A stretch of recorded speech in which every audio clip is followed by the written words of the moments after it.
Hi, guys, and today I'm talking about the flexible diet, which is a minimum of a 70-30 rule that you might have already watched the video on the nutrition baseline. But I will just go a little bit deeper on why do I think this approach might be one of the best approaches on diet for normal people. You might have seen that there are different types of diet around keto, paleo, Mediterranean, plant-based diet, low carb, whatever diet, right? For or general population, I would say.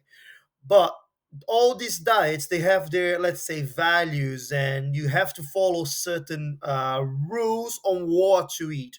But when you go to a flexible diet, it actually brings you the flexibility, as the name says, from all these diets that whatever you want to chase or whatever you want to do within your macros and your calories. So 70-30 rule, I'll be explaining soon, but a flexible diet is not what you can eat and what you cannot eat. Is more about the quality and of course the quantity of the food. So some people would say, well, the IIFYM, which stands for if it fits your macros. So if you have a list of your macronutrients that you might know already from carbohydrates, fats, and protein, and you have your goals of the day, it says that you should fit those macros, and then you're gonna see the results, right?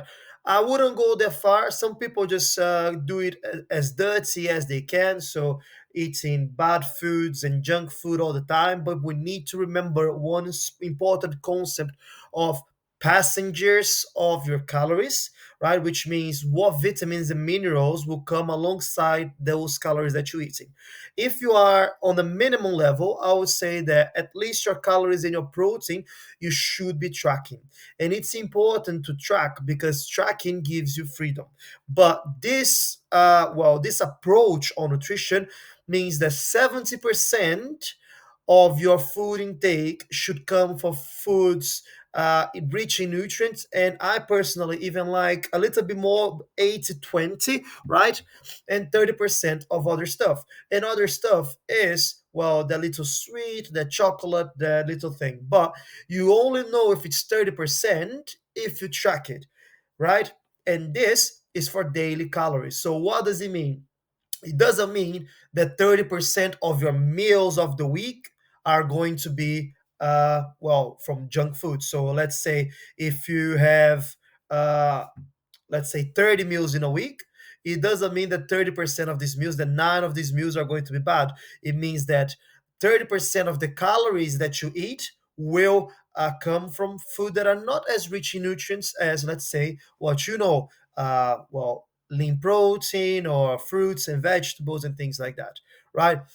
This, guys, will allow you, sorry, just don't calling me, but this will allow you to keep yourself more consistent over the time because it doesn't restrict you so much. And we all know that consistency will always win this game because this is a long-term uh, game for you to win. So make sure that you track everything to keep yourself on top of what you eat, and allow yourself 30% or 20 or 30% of those calories coming from foods that are not as rich as other foods are in nutrients. See you later.